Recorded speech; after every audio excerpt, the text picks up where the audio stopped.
നമസ്കാരം. Asia live ടിവിയുടെ എപ്പിസോഡിലേക്ക് എല്ലാ മനഃപ്രേക്ഷകർക്കും സ്നേഹം നിറഞ്ഞ ഹൃദയം നിറഞ്ഞ സ്വാഗതം.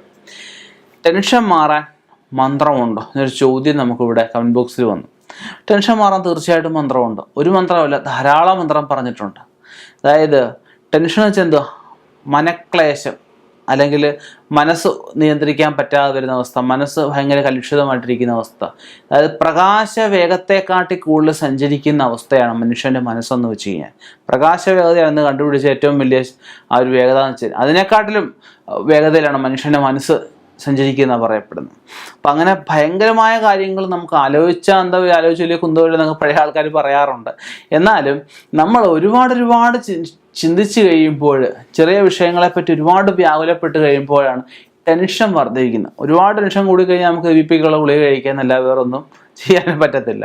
പിന്നെ നമുക്ക് ടെൻഷൻ കുറയ്ക്കാനായിട്ട് ഈ പ്രാണായാമങ്ങൾ, സുദർശനക്രിയ, രാവിലെ യോഗ, മെഡിറ്റേഷൻ മുതലായ കാര്യങ്ങളൊക്കെ നമുക്ക് ചെയ്തു കഴിഞ്ഞാൽ നല്ലൊരു ടെൻഷൻ കുറയ്ക്കാൻ പറ്റും.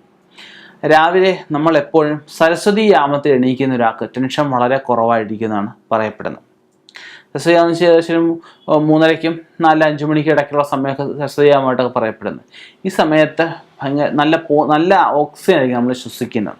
അതുപോലെ നമുക്ക് ഈ അരയാൽ പ്രദക്ഷിണം വെക്കുന്നവർക്ക്, അരയാലിനെ പ്രാർത്ഥിക്കുന്നവർക്ക്, അരയാലിൽ മറ്റ് ദേവതകളുണ്ടെന്ന് സങ്കല്പിച്ചിട്ട് അരയാലിൻ്റെ ചുവട്ടി ഇരുന്നിട്ട് നമുക്ക് ഇഷ്ടദേവതകളിലേക്ക് മന്ത്രം ജപിക്കുന്നവർക്ക് ഭയങ്കര ടെൻഷൻ കുറവായിരിക്കും എന്നാണ് പറയപ്പെടുന്നത്. അപ്പം അങ്ങനെയൊക്കെ ടെൻഷൻ ധാരാളം നമുക്ക് റെഡ്യൂസ് ചെയ്യാൻ, ടെൻഷൻ ധാരാളം നമുക്ക് കുറയ്ക്കാൻ സാധിക്കും. പിന്നെ നമുക്ക് ക്ഷേത്ര ദർശനങ്ങളിലൂടെ, മന്ത്രജപങ്ങളിലൂടെ, നമ്മുടെ നിത്യസാധനകളിലൂടെ നമുക്ക് ടെൻഷൻ ധാരാളം കുറയ്ക്കാൻ പറ്റും. പിന്നെ ഒരു ദേവീ മന്ത്രമാണ് ഞാനിവിടെ നിങ്ങൾക്ക് ഉപദേശമായിട്ട് തരാൻ പോകുന്നത്. അതായത് തൃഷ്ടിപ്പ് മന്ത്രം എന്ന് പറയും. ദുർഗാദേവി സങ്കല്പത്തിലുള്ള ഭഗവതി എല്ലാവരെയും അനുഗ്രഹിച്ചുകൊണ്ടും ദുരിതങ്ങളെ നിഗ്രഹിച്ചുകൊണ്ടും നിൽക്കുന്ന ദുർഗാദേവിയുടെ തൃഷ്ടിപ്പ് മന്ത്രമാണ് ഞാനിവിടെ പറയാൻ പോകുന്നത്. ഈ മന്ത്രം സ്ഥിരമായിട്ട് നമ്മൾ നിത്യം പറ്റുമെങ്കിൽ നിത്യം, ഇല്ലെങ്കിൽ ആഴ്ചയോ ഒരു ദിവസം, വെള്ളിയാഴ്ച, ചൊവ്വാഴ്ച, ഞായറാഴ്ച ഏതെങ്കിലും പറ്റുന്ന ഒരു ദിവസം നാരങ്ങാവിളക്ക് രാവിലെയോ വൈകിട്ടോ നമുക്ക് നെയ്യ് ഒഴിച്ച് നാരങ്ങാവിളക്ക് കത്തിച്ചിട്ട് ഞാൻ ഈ പറഞ്ഞ മന്ത്രം 18 പ്രാവശ്യം വീതം ജപിച്ച് കഴിഞ്ഞ് കഴിഞ്ഞാൽ തീർച്ചയായിട്ടും ഭഗവതി അനുഗ്രഹം നമുക്ക് ഉണ്ടാവുകയും ആ ടെൻഷൻ നമുക്ക് പോകാനും സാധിക്കും.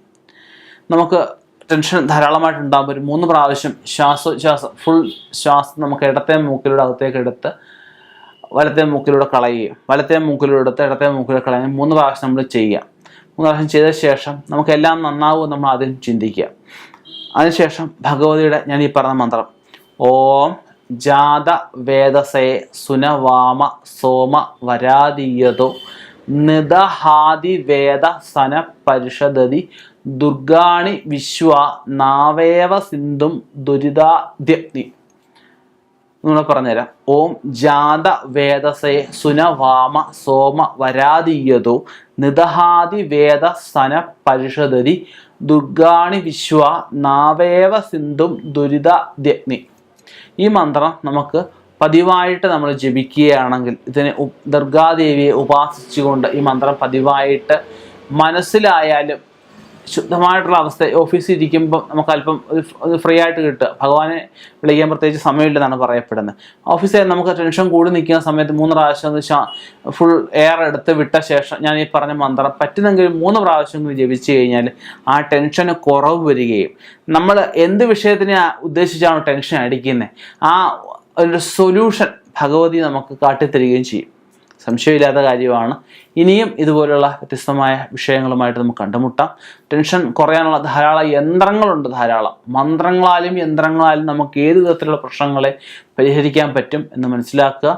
ഇനിയും ഇതുപോലെ വ്യത്യസ്തമായ വിഷയങ്ങളുമായിട്ട് കാണാം. നിർത്തുന്നു. നന്ദി, നമസ്കാരം.